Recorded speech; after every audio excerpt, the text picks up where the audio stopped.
All right, so for this module, we're going to look at communication in contemporary contexts.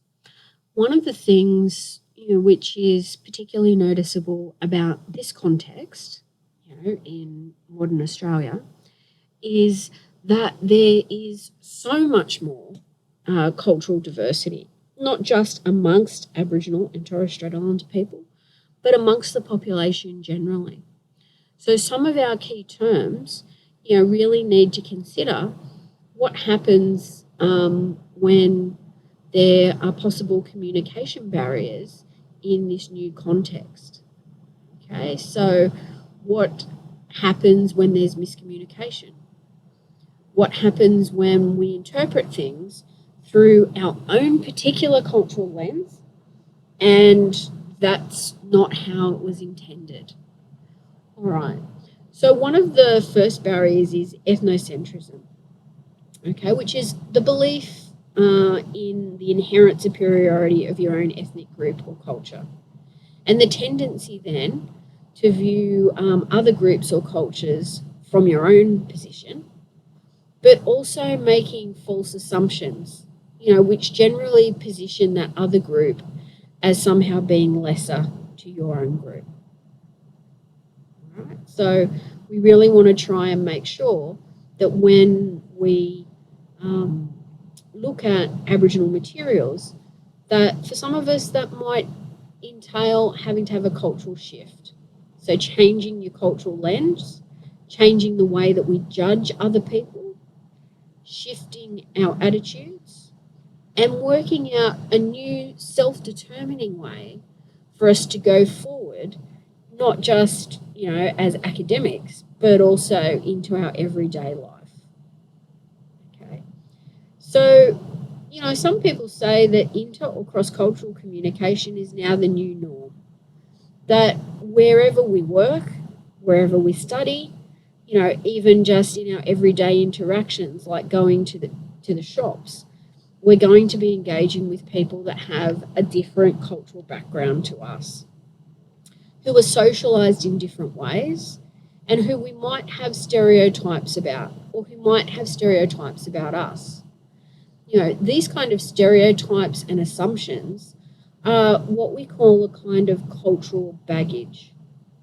Okay? And to put down and unpack that cultural baggage, we need to be sensitive and culturally competent, and we need to understand that sometimes we don't even realise we are carrying cultural baggage, because it really impacts on, some unconscious assumptions that we have.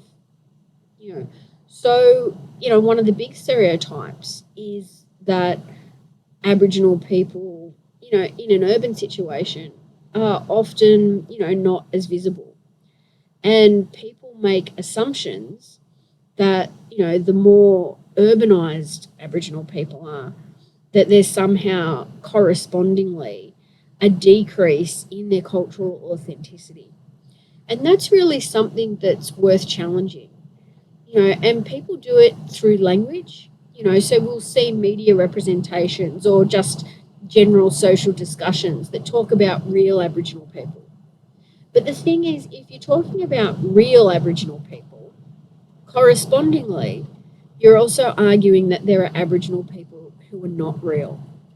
So even just in our everyday communication, we need to try and challenge some of these assumptions.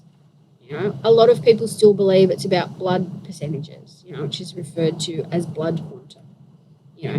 So, you can't be Aboriginal because, how much Aboriginal blood would you have? These kind of things are a nonsense. Aboriginality is not dependent on you having a particular percentage of Aboriginal blood.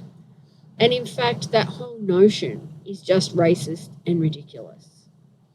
So Aboriginality does rely on descent, okay, which is a biological characteristic, but there's no percentage. But it also relies on two social features, that you have to identify as an Aboriginal person and you have to be accepted by your community as an Aboriginal person. Yeah. So the biology while an essential criteria, is certainly not the only one. Okay. We need to think about checks and balances in our contemporary communication. How do we represent different issues and ideas? So who's doing the filming? Who's doing the reporting? I certainly find through my children that I see through their social media a very different perspective of Aboriginal youth activism, for instance, than I see in the media. We also need to try and hold the media accountable to have, what's referred to as sensitive media. Okay, so the acknowledgement, for instance, that showing a deceased person's image or name could be distressing to some groups. That's a major protocol that's been put in place across the Australian media. Okay, so we've got a link here on some of the cultural protocols about depicting deceased persons. But you may even have, watched a news item or a documentary or film where they will start with a, sort of black tile, white writing that gives that warning to people so that they can choose not to watch if they wish.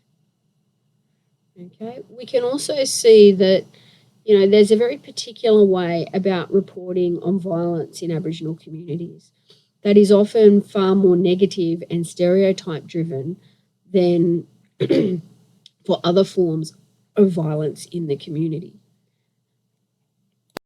So we've got a link here to a toolkit that shows you how to report issues like that in a way that is, sensitive to deepen journalists' understandings.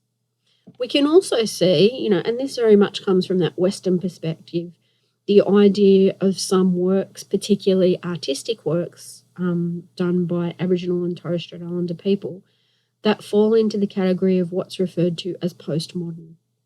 So different types of art, perhaps agitational propaganda, which is a term that's used for some of the protest media.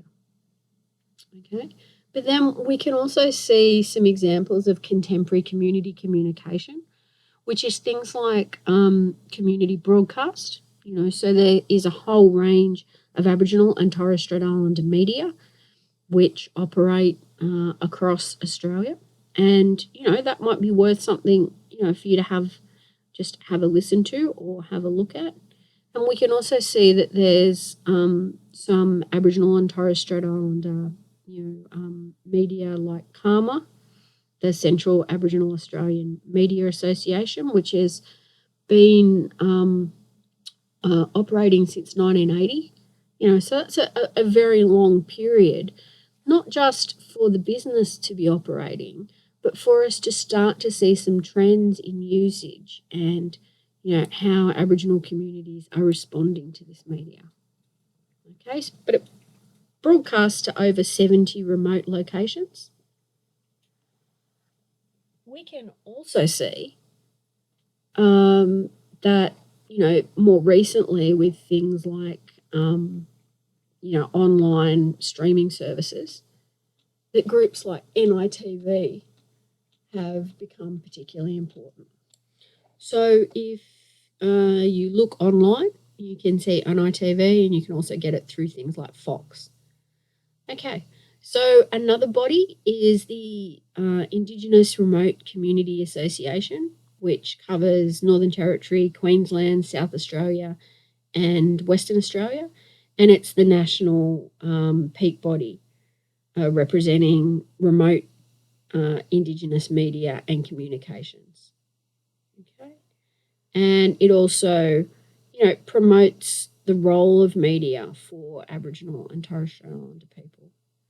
Another one is Koori Radio in Redfern, so 93.7, and it's a full-time community radio station, and they also provide a lot of sort of what we call counter narratives. So there's a particular narrative that's operating in the media, the mainstream media, And we get this counter narrative through things like Corey Radio. The remote area health corps, has been used to get urban-based health professionals to provide short-term staffing in the Northern Territory.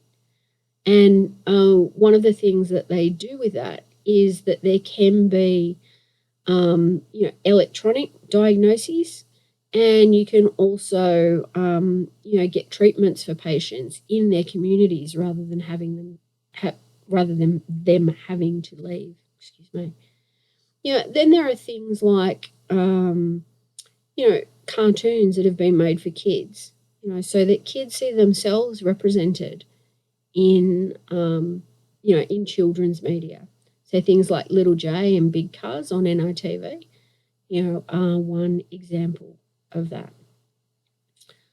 All right, so we're going to be looking at a lot more of these contemporary forms, as we go into the next few modules. So in next week, the theme for our 3 modules will be the concept of performance. What does it mean to communicate through performance?